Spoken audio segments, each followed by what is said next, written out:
बिस्मिल्लाहिर्रहमानिर्रहीम। अस्सलाम वालेकुम नाज़रीन, आप यूट्यूब चैनल देख रहे हैं। मैं इमरान ख़ान हूँ। जो इस खित्ते की इस वक्त सबसे बड़ी ख़बर है वो ये है कि भारतीय जनता पार्टी का जो इत्तेहाद है, यानी मोदी की जो इंडिया में हुकूमत थी, मोदी ने अपने इत्तेहादियों के साथ मिलकर एक मरतबा फिर इंडिया में हुकूमत बनाने की पोजीशन इख्तियार कर ली है। यानी नरेंद्र मोदी की हुकूमत आएगी दोबारा से, तीसरी मरतबा वो भारत का वज़ीर आज़म बन जाएंगे।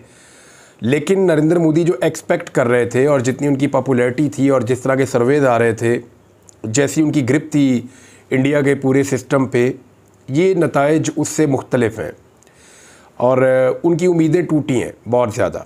नरेंद्र मोदी के या भारतीय जनता पार्टी के बहुत सारे ऐसे लोग जिनके बारे में कहा जाता था कि वो ज़रूर जीतेंगे, वो इलेक्शन को हारे भी हैं। नरेंद्र मोदी को बहुत सारी रियासतों में ऐसी शिकस्त हुई है जिसका वो तसव्वुर भी नहीं कर सकते थे। इंडिया के स्याह सफ़ेद के वो मालिक है, सारे बड़े बड़े लोग और सितारे उनके कंट्रोल में हैं और इंडियन एस्टेब्लिशमेंट और नरेंद्र मोदी के बीच में एक बड़ा ज़बरदस्त अलाइंस है और उसकी वजह से नरेंद्र मोदी की जो गवर्नमेंट है वो 2 मरतबा कामयाब होने के बाद तीसरी मरतबा उससे बड़ी कामयाबी हासिल करेगी, ये तवक्को की जा रही थी और मीडिया भी पूरी तरह से नरेंद्र मोदी के कंट्रोल में है। लेकिन नरेंद्र मोदी भारत के इलेक्शन में उतनी बड़ी कामयाबी हासिल नहीं कर सके जो उनके बारे में आलमी सतह पे एक इमेज बना हुआ था। पाकिस्तान में भी यही कहा जा रहा था कि नरेंद्र मोदी जीत जाएगा। वो जीत तो गए लेकिन अपने इत्तेहादियों के साथ। बीजेपी के बारे में ये क्लेम किया जा रहा था कि बीजेपी अकेली हुकूमत बना लेगी और उनको किसी और की ज़रूरत नहीं पड़ेगी और बीजेपी के साथ जो इनका इत्तेहाद एक बनेगा वो इतनी बड़ी मेजॉरिटी ले जाएगा कि भारत के स्याह और सफ़ेद के वो मालिक हो जाएंगे। लेकिन ऐसा हो नहीं पाया। सादा अक्सरियत अपने इत्तेहादियों के साथ मिलकर नरेंद्र मोदी ने हासिल की है, बिल्कुल वैसी हुकूमत जैसी पाकिस्तान में बनी हुई है। यानी अकेले नरेंद्र मोदी भारत में हुकूमत बनाने में नाकाम रहे। उनकी जो इत्तेहादी जमातें हैं, अगर उनकी सपोर्ट मौजूद नहीं रहेगी तो नरेंद्र मोदी का इक़्तिदार में ठहरना मुश्किल हो जाएगा। उनके दिमाग में ये चल रहा था कि वो 400 के करीब सीटें जीत जाएंगे 543 में से, लेकिन वो वहाँ तक नहीं पहुँच सके। उन्होंने हुकूमत बनाने के लिए 273 या 272 सीटें जो हैं वो पूरी कर ली हैं। अब ऐसा क्या हुआ भारत में कि वहाँ पे तवक्कुआत के बरखिलाफ़ नताइज आए हैं? तो इसका भी वन लाइनर सोशल मीडिया है। पाकिस्तान का इंतखाब हो या भारत का इलेक्शन हो, सोशल मीडिया एक बहुत बड़ा फिनोमिना है। सोशल मीडिया ने सारे डायनामिक्स बदल दिए हैं। एक पूरा पैराडाइम शिफ्ट है जो सोशल मीडिया ने इस रीजन में किया है। यानी पाकिस्तान के इंतखाबात में एक पॉलिटिकल पार्टी को कुछ भी नहीं करने दिया गया, उसको दीवार के साथ लगाया गया और तमाम ताकतें उस पॉलिटिकल पार्टी के ख़िलाफ़ मीडिया समेत इस्तेमाल की गई। हर तरह की कानूनी और गैर कानूनी हथकंडे उनके ख़िलाफ़ अपनाए गए, लेकिन फिर भी सोशल मीडिया की अवेयरनेस के ज़रिए से, जिस पे बहुत जल्दी एक आम सारिफ को ये समझाने में मदद मिली कि आपने किस निशान पर जाकर ठप्पा लगाना है, बहुत कंफ्यूज किया गया लोगों को। लेकिन पाकिस्तान के पूरे इलेक्शन में जो पूरी रियासत की ताकत थी उसके मुकाबले में सिर्फ एक सोशल मीडिया था जिसने काम दिखाया और सारे नताइज बदल कर रख दिए। इसी तरह भारत में अगर नरेंद्र मोदी को किसी चीज़ ने टारगेट किया है या नरेंद्र मोदी को किसी चीज़ ने इफ़ेक्ट किया है तो वो सोशल मीडिया है। सोशल मीडिया के इन्फ्लुएंसर्स हैं जिन्होंने हक़ाइक़ बताए, जिन्होंने कैंपेन को चलाया नरेंद्र मोदी और उनकी सियासत के ख़िलाफ़। और इसमें कांग्रेस को एक बहुत बड़ी कामयाबी मिली है और कांग्रेस की कामयाबी के पीछे जो बहुत सारे फैक्टर हैं उनमें एक यात्रा है जो राहुल गांधी ने की थी। पूरे इंडिया में वो पैदल चलकर गए थे। इंडिया के जो समंदर के करीब वाले इलाके हैं वहाँ से लेकर जो ऊंचे पहाड़ हैं हाइट पे, वहाँ तक उन्होंने एक वॉक की थी और ये बहुत लंबी वॉक थी, महीनों पर ये मुश्तमिल थी।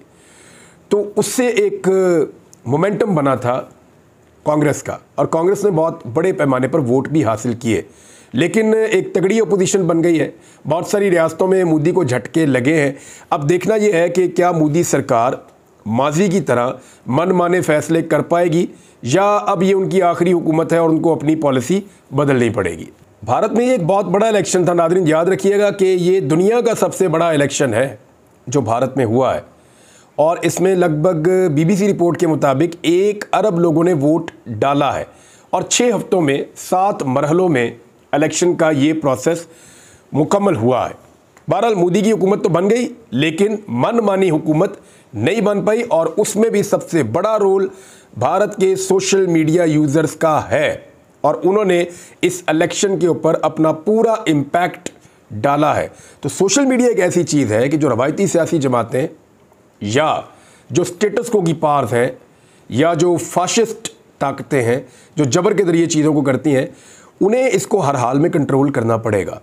अगर वो सोशल मीडिया को कंट्रोल नहीं करेंगे तो फिर अवाम और आम आदमी उनके हाथ से निकलता चला जाएगा।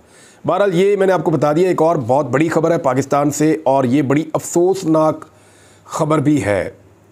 देखें, खैबर पख्तूनख्वा वो वाहिद सूबा है जहाँ पाकिस्तान तहरीक इंसाफ ने अपनी हुकूमत बना ली। उसके कुछ रीज़न्स हैं। नंबर 1, खैबर पख्तूनख्वा में उस बड़े पैमाने पर धांधली करना मुमकिन नहीं हो सका। जुल्म और जबर भी उस बड़े पैमाने पर नहीं हो सका क्योंकि वहाँ लोगों ने इत्तफाक और इत्तेहाद दिखाया और वो खड़े भी हो गए। बदतरीन धांधली के बावजूद खैबर पख्तूनख्वा में पाकिस्तान तहरीक इंसाफ ने अपनी हुकूमत बना ली। बन तो उनकी पंजाब और वफाक में भी गई थी और इसके बावजूद बलूचिस्तान में भी उनकी हुकूमत बन रही थी, लेकिन इसके बावजूद बाकी जगहों पर तो फॉर्म 47 ने बहुत कार्रवाई दिखाई, लेकिन केपी में फॉर्म 47 वाला फार्मूला भी कामयाब नहीं हुआ। अब वहाँ तहरीक इंसाफ की हुकूमत बनी है। वहाँ के लोगों पे ऐसा लगता है कि मौजूदा वफाकी हुकूमत को गुस्सा है और उन्होंने खैबर पख्तूनख्वा के लोगों से जो खबर मैं आपको बताने वाला हूँ उसके मुताबिक जो मुझे समझ आ रही है कि अब बदला ले रहे हैं। खैबर पख्तूनख्वा की हुकूमत से किस किस्म का बदला लिया जा रहा है, इस खबर को आप जब सुनेंगे और इसके फैक्ट्स को आप देखेंगे तो आपको पूरी बात समझ आ जाएगी। पहले आप खबर सुन लीजिए, फिर मैं आपको तफसील बताता हूँ। ये वफाक ने खैबर पख्तूनख्वा में जारी 177 जो बड़े मंसूबे हैं उनमें से 91 मंसूबे ख़त्म कर दिए हैं। 91 मंसूबे ख़त्म करने का मतलब है कि आधे से ज़्यादा तरक्याती मंसूबे खैबर पख्तूनख्वा के वफाकी हुकूमत ने ख़त्म कर दिए हैं। एक मेरी बात आप जहन में रखिएगा कि इमरान खान के ऊपर इल्ज़ाम लगाते थे PDM के सारे रहनुमा कि इमरान खान पाकिस्तान में तरक्की नहीं कर रहा और वो ये इल्ज़ाम लगाते थे कि इमरान खान पाकिस्तान में नए मंसूबे नहीं लगा रहा। ये वो सारे मंसूबे हैं जो इमरान खान साहब ने लगाए थे और इनमें कुछ मंसूबे 70% तक मुकम्मल हो चुके हैं, लेकिन इनको रोक दिया गया है, बंद कर दिया गया है। इमरान खान पे ये इल्ज़ाम था कि पाकिस्तान की इकॉनमी तबाह की है, लिहाजा इकॉनमी तबाह होने की वजह से पाकिस्तान में मंसूबे नहीं लग रहे। इस किस्म के एलिगेशंस लगाए जाते थे। इमरान खान के दौर में ये सब मंसूबे चल रहे थे और बहुत सारे मंसूबे मुकम्मल भी हो गए थे और अब PDM का जब दौर आया तो उसके बाद पाकिस्तान की मईशत की बहुत बुरी तरह तबाही हुई। वो मईशत जो इमरान खान के दौर में ठीक चल रही थी, उस मईशत को ठीक करने के नाम के ऊपर, यानी अच्छी खासी चलती हुई मईशत को ठीक करने के लिए PDM की सरकार को लाकर बिठाया गया और PDM की सरकार ने बजाय इसके कि वो मईशत को ठीक करती, उन्होंने मईशत का इतना बेड़ा गर्क कर दिया कि जो मंसूबे पहले चल रहे थे उन्हीं को बंद कर दिया। बजाय इसके कि PDM की सरकार आने के बाद अपने वादे पूरे करती और वादे पूरे करने के बाद मईशत को ज़्यादा बेहतर करती, ज़्यादा पैसे कमाती और ज़्यादा मंसूबे लगाती, ये करने की बजाय जो मंसूबे ऑलरेडी चल रहे हैं उनमें से आधे से ज़्यादा मंसूबे खैबर पख्तूनख्वा में PDM की हुकूमत ने या PMLN की हुकूमत ने, पीपल्स पार्टी, MQM सारे इनके इत्तेहादी हैं, वो सारे मंसूबे ख़त्म कर दिए हैं। और ये सारे मंसूबे कौन से हैं, इनमें से चंद के बारे में मैं आपको बताता हूँ। एक मानसरा का एयरपोर्ट है, आपको याद होगा नवाज शरीफ साहब वहाँ जाके बड़ी अनाउंसमेंट्स करते थे, बंद मंसूबा, अब नहीं बनेगा वहाँ पे। एक्सपो सेंटर पेशावर नहीं बनेगा। चित्राल, अयून और बम्बोरेत रोड, ये कैलाश आपने देखा होगा, एक फेस्टिवल होता है पाकिस्तान में। पाकिस्तान में सबसे ज़्यादा सयाह जब आते हैं ना तो वो इस फेस्टिवल के लिए आते हैं, बहुत बड़ी तादाद में।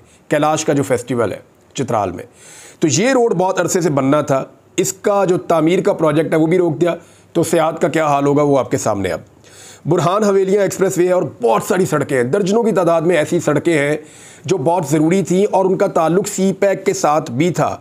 चित्राल गरम चश्मा रोड है, ये बहुत इंपॉर्टेंट है। हवेलियाँ थाकोट CPEC प्रोजेक्ट है, वो भी बंद कर दिया। मालाकंड की एक टनल है जो बहुत ज़रूरी थी, वो भी बंद कर दी। बुरहान हकला DI खान मोटरवे भी बंद कर दिया। सोलर एनर्जी के ट्यूबवेल्स लगने थे वज़ीरिस्तान में, मीरन शाह में, क्योंकि वहाँ पे बिजली का आपको पता है बहुत सीरियस इशू है, पानी का भी है, तो सोलर एनर्जी के साथ ट्यूबवेल्स लगाए जाने थे और ये भी एक बहुत ज़बरदस्त प्रोजेक्ट था, ये भी प्रोजेक्ट बंद कर दिया गया। कुरम में जानवरों के अस्पताल की जो फैसिलिटी है वो भी बंद कर दी गई। लकी मरवत में जो सैलाब की वजह से हर दफ़ा तबाही आती है तो वो बंद तामीर किया जा रहा था, वो भी बंद कर दिया गया है।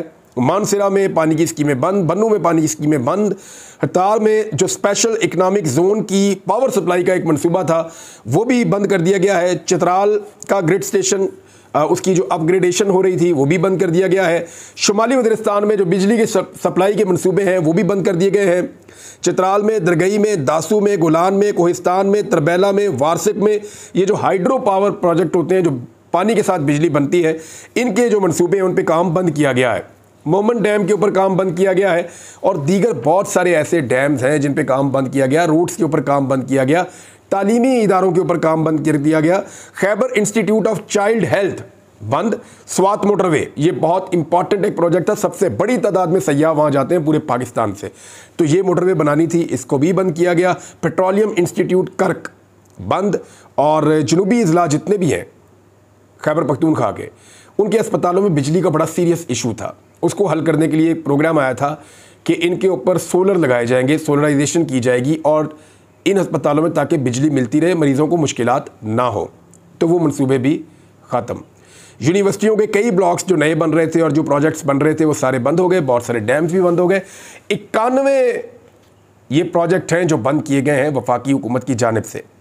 इन्होंने तो नए प्रोजेक्ट लाने थे, इन्होंने तो वादा किया था कि बहुत सारे प्रोजेक्ट और लेकर आएंगे। मियाँ साहब ने बेशुमार प्रोजेक्ट्स की अनाउंसमेंट की थी, हर जगह पे जाकर, हर जगह पे इनके लोग ये नारे लगाते थे, और ये तो आए थे ज़्यादा प्रोजेक्ट बनाने के लिए, ज़्यादा मईशत को बेहतर करने के लिए। तो ये सबसे बड़ी निशानी है। अगर तो इन्होंने मईशत को बेहतर किया हुआ होता। मेरी आज बात हुई खैबर पख्तूनख्वा गवर्नमेंट के लोगों से, वो बहुत परेशान है।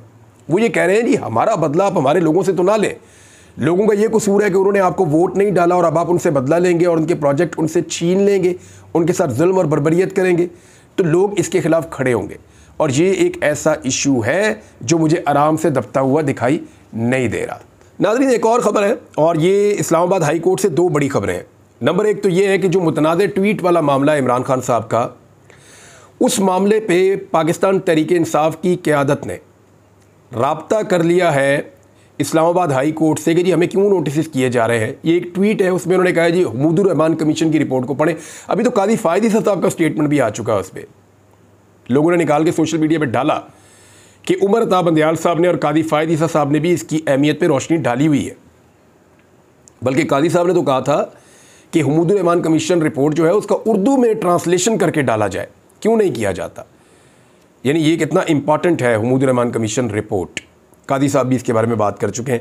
आज तकरीबन PMLN के सारे लोगों के बयानात निकल आए जिन सब ने इसके बारे में बात की है माजी में, और इवन गद्दारी के फतवे भी दिए हैं पाकिस्तान की इस्टेब्लिशमेंट पे। बहरहाल मामला ये है कि इसमें ये जो केस गया है तो उसको लगा दिया गया है मोहसिन अख्तर कियानी साहब की अदालत में।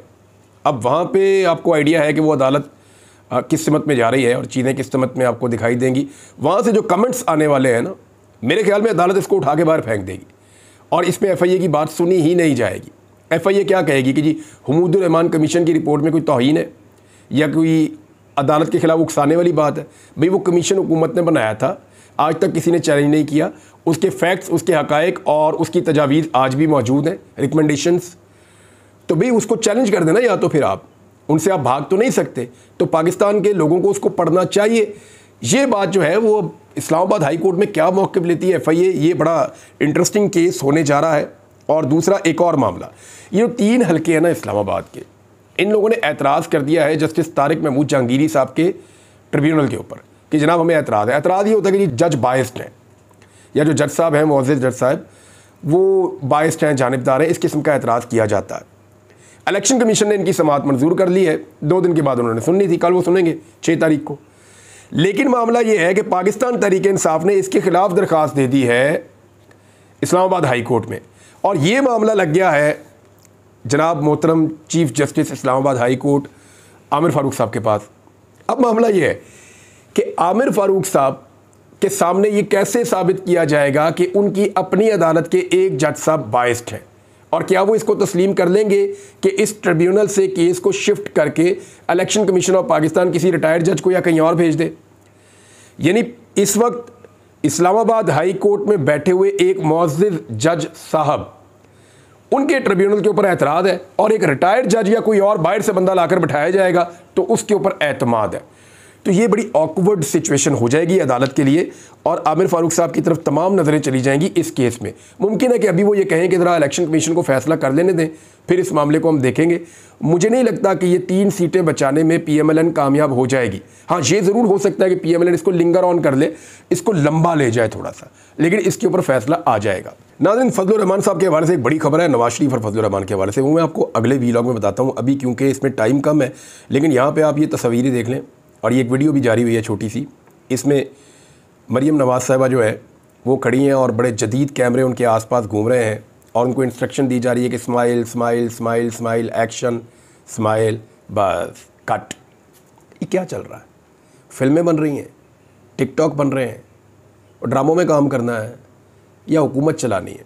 इनकी सारी तरजीहात इस बात पर है कि मैं कैसा दिखूं, मैं कैसी दिखाई दूं, लोग मेरे बारे में क्या सोचें। यानी कोई फिल्म की एक्टिंग, ड्रामा की एक्टिंग तो नहीं चल रही ना यार, ये हुकूमत चल रही है। किसान को आपने रोल के रख दिया है, वो बेचारे की 2 साल कमर सीधी नहीं होनी, उसकी गंदम बड़ी बड़ी ख़राब हो रही है, उसको आप पूछ नहीं रहे। गरीब आदमी का बेड़ा गर्क हो गया है। 2-3 बहरान पंजाब में अब तक आए, एक के अंदर भी आप काम नहीं कर सके। भावल नगर में पुलिस वालों को आप इंसाफ नहीं दे सके। टके का काम इस पंजाब हुकूमत ने अब तक किया नहीं सिवाय वीडियोज़ बनाने के।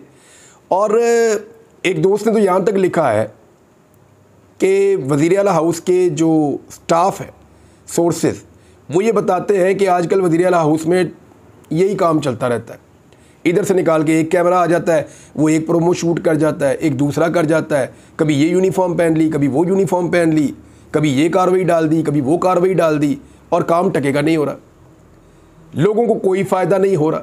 300 यूनिट तक इन्होंने बिजली फ्री देनी थी, कोई बिजली फ्री नहीं दी। लोगों के हालात को बदलना था, कोई हालात को नहीं बदला।